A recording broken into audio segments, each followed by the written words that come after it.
ओम नमः शिवाय। तंत्र के रचयिता भगवान शिव को मेरा नमस्कार है। आज मैं आपको बताऊंगा एक ऐसा मोहिनी यंत्र जिससे किसी को भी अपने वशीभूत किया जा सकता है। एक ऐसा यंत्र जो कि आपके साथी को आपसे मिलने के लिए विवश कर दे।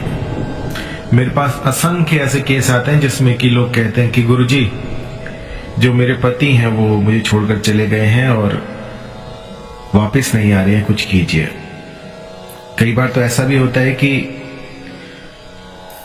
जो पुरुष है उसके कई सारे संबंध हो जाते हैं बाहर और घर पे आना भी वो बंद कर देता है। तो ऐसी परिस्थिति में मोहिनी यंत्र को लगाना बहुत अनिवार्य हो जाता है, क्योंकि इस जगत में ऐसा कुछ भी नहीं जो कि मोहिनी यंत्र ना कर पाए। ऐसा कोई व्यक्ति नहीं जिस पर कि असर ना करे, और जिसको रातों रात असर देखना हो वो इस मोहिनी यंत्र का प्रयोग करे। ऐसी पराविद्याएं हैं, ऐसी पराविद्या है कि जिसका आज तक किसी को पता नहीं लगा है, और ये ऐसा यंत्र है जो कि मानव की समझ से परे है। यदि कोई तांत्रिक भी इसे हटाना चाहे तो वो भी असफल रहेगा। ये शक्तियां ऐसी होती हैं जो कि 24 घंटे काम करती हैं, लेकिन आपकी आंखों से नहीं दिखती हैं। जब आप एक बार इस यंत्र को किसी पर लगा देते हैं तो वो दिन रात बस आप ही के बारे में सोचता है। मैंने तो यहां तक भी देखा है कि सामने वाला जो है वो रोने बिलखने लग जाता है जब तक कि वो साधे को ना देखे। और जिसको मैंने ये यंत्र दिया है, इस यंत्र ने अपना काम बखूबी किया है। आज तक ये यंत्र विफल नहीं हुआ है। इसको बनाने के लिए आपको पहले पूर्व सामग्री तैयार रखनी होगी। इसमें लगने वाला है आपका काम्या सिंदूर, सांप की केचुली और भोजपत्र। अब आपको क्या करना है कि इन सामग्रियों को लेकर किसी ऐसे नदी तट पर चले जाना है जहां पर कि आसपास कोई ना हो। एक ऐसी नदी हो जो कि बहती हो, रुकी हुई नदी नहीं। यदि थोड़ा सा पानी रुका हुआ है तो उसे तालाब कहते, नदी नहीं कहते। चलते हुए पानी को जो है नदी कहते हैं। तो आपको नदी तट पर जाना है, या कोई ऐसा खंडर हो, कोई ऐसा वीराना हो जहां पर कोई आता जाता ना हो, अबैंडन प्लेस हो बिल्कुल, वहां पर ये कर सकते हैं। या वन प्रदेश में जा सकते हैं। जब भी कोई साधना करे तो ये सुनिश्चित करे कि आपके आसपास कोई ना हो। यदि आप थोड़ी दूर बैठे हैं और अपनी आंखों से किसी को देख पा रहे हैं तो भी ये क्रिया जो है काम नहीं करेगी। आपको एक ऐसा स्थान सुनिश्चित करना है जहां पर कि आप ढूंढने से भी किसी को ढूंढ ना पाए। कोई दूर दूर तक कोई ना हो, और जब आप साधना कर रहे हो तो उसके बीच में भी कोई ना आ जाए। ऐसा स्थान जो है वो दुर्गम ही होता है, लेकिन आपको ढूंढना पड़ेगा। कोई जंगल हो, कोई बियाबान हो, कोई ऐसी जगह हो जो आपका घर ही हो, लेकिन वो आप जब ये क्रिया करें तो उस समय पर कोई ना आए। घर पे मत कीजिएगा इसको। आपको ये एक ऐसे मकान में करना है जहां पर कि लोग ना रहते हो, क्योंकि जरा सी भी इसमें चूक हुई तो ये जो चीज है ये काम नहीं करेगी। एकांत में जाके इसको कीजिएगा।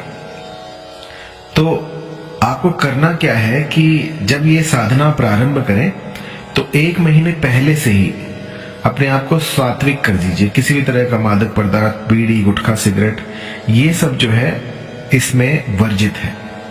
सब कुछ छोड़कर आपको ये करना है। मेरे बहुत से साधक ऐसे हैं जो कि इनके आसपास भी नहीं फटकते, लेकिन कई ऐसे भी हैं जो इसका सेवन करते हैं। तो साधना में आपका शुद्ध होना बहुत अनिवार्य है। थोड़ा सा ये सोच के देखिए कि एक आदमी है जो कि तंबाकू चबा रहा है, दांत उसके लाल पीले हो रखे हैं और वो मंत्र पढ़ रहा है, तो क्या वो मंत्र काम करेगा? नहीं। तो अपने आप को स्वच्छ रखिए, नहा धोकर कोई भी साधना कीजिएगा, तभी जाकर ये फलित होती है। तो अब आप अपनी स्क्रीन पे देखिएगा, आपको अष्टदल कमल दिखेगा। अष्टदल कमल आपको दिख रहा है तो ये आपको भोजपत्र पे बनाना है। इससे कोई फर्क नहीं पड़ता आप कैसे बनाते हो, बस आपको इसकी तरह चित्र बना लेना है। पहले एक सर्कल बनाइए और उसके बाहर बाहर 8 पंखुड़ियां बनाइए। इसे अष्टदल कमल कहते हैं। अब जो इसकी पंखुड़ियां हैं, इनमें आपको काम्या सिंदूर भरना है। काम्या सिंदूर भर के आपको बीच में जो है अपने साथी का नाम और अपना नाम लिखना है। ये भी आपको काम्या सिंदूर से ही लिखना है। आपको ऐसा करना है कि थोड़ा सा जो है पानी मिलाकर काम्या सिंदूर में, और इसको लिखना है। लिखने के लिए जो आप कलम रहेगी वो रहेगी आपकी अनार की कलम से आपको ये लिखना है। और जब ये पूरा हो जाए तो इसको आपको जो भोजपत्र था उसको रोल कर लीजिए। रोल करने के बाद इसके बाहर बाहर सांप की केचली से इसको ढक दीजिए। ढकने के बाद इसको किसी बियाबान, किसी नदी तट पे गाड़ के आ जाइए। और यकीन मानिए जब तक ये वहां पर रहेगा तब तक वो जो भी व्यक्ति होगा वो बस रोता बिलखता रहेगा जब तक आपको ना देख ले। आपकी सुध जब तक वो ना ले ले तब तक उसके मन में चटपटी लगी रहेगी कि किसी भी तरह से वो आपको देखे। मैंने बहुत बार ऐसा भी देखा है कि जहां साल साल भर का गैप था, कोई रिलेशन नहीं था, उसमें भी इस तंत्र ने काम किया। मैं चंबित हुआ ये देखकर कि सालों के गैप के बाद वो जो साध्य व्यक्ति था वो रिलेशन में वापस आया है। ऐसा चमत्कारी यंत्र मैंने आज तक नहीं देखा। और ये जो मेरी मोहिनी की नई बुक आ रही है उसमें इसका एक विशेष स्थान है। इसके बारे में मैंने डिटेल में बता रखा है। तो इस यंत्र की साधना के बारे में एक और बात मैं आपको बता दूं कि इसका कभी भी दुरुपयोग ना कीजिएगा। मान लीजिए आज आपने दुरुपयोग किया, इसने काम अपना बना दिया, आपका काम बना दिया, लेकिन इसके एडवर्स इफेक्ट बहुत हो जाएंगे।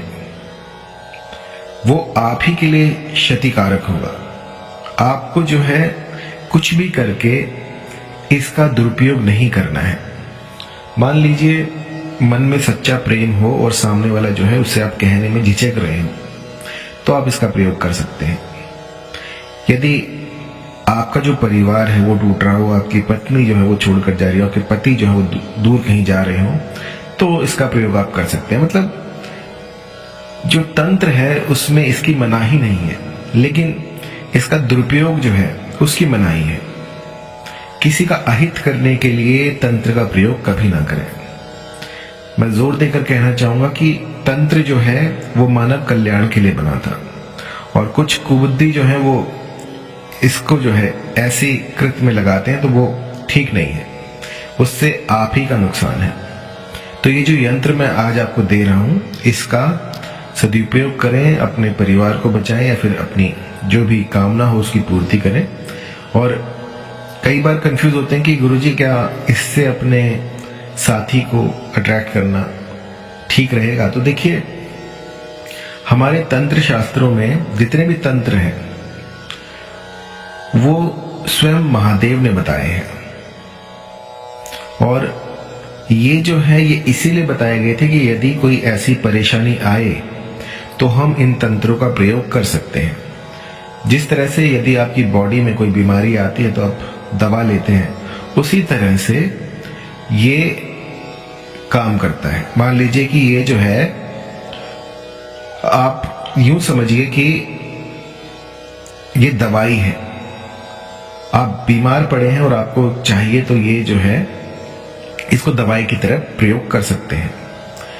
यदि कोई दिक्कत आए, कोई परेशानी आए, यंत्र ना बन रहा हो और कुछ पूछना चाहते हो आप, तो पहले ही मैं आपको बता चुका हूं, एक भोजपत्र लीजिएगा, भोजपत्र के ऊपर अष्टदल कमल बनाइएगा, बीच में सर्कल होगा, बाहर बाहर 8 पंखुड़ियां होंगी। उन पंखुड़ियों में आपको काम्या सिंदूर से लाल उनको कर देना है। बीच में अपने साथी का और अपना नाम लिखना है, और इसको जो है फोल्ड करके आपको जो सांप की केचुली होती है उससे इसको ढक देना है। ढकने के बाद किसी नदी तट के किनारे पे जाके आप बहुत डूंगा जाके आपको खोदना है बहुत ज़्यादा, ताकि कोई इसको निकाल ना पाए। और उसके बाद वो जगह जो है उसको सुनिश्चित कीजिएगा कि कभी ये जो आपने प्रोसेस किया है ये तीव्र हो जाए तो आप उसे निकाल सकें, क्योंकि जब तक ये यहाँ से नहीं निकलेगी तब तक आप समझिए कि वो जो व्यक्ति है वो टोटली आपके कंट्रोल में रहेगा। और यदि 1-2 महीने बाद आप आकर आप देखते हैं तो ये यहाँ पर नहीं मिलेगी। इसका तोड़ जो है वो सिर्फ 1 हफ्ते के भीतर भीतर होता है। जब उसने वहां पर गाड़ी हो उसके 1 हफ्ते के भीतर भीतर इसका काट हो सकता है, अन्यथा इसका काट इस जगत में नहीं है। फिर तो श्री हरि आपको बचा सकते हैं, क्योंकि एक बार यदि ये मोहनी लग गई तो यूं समझिए सामने वाला जो है वो बिलक उठेगा आपके लिए। धन्यवाद।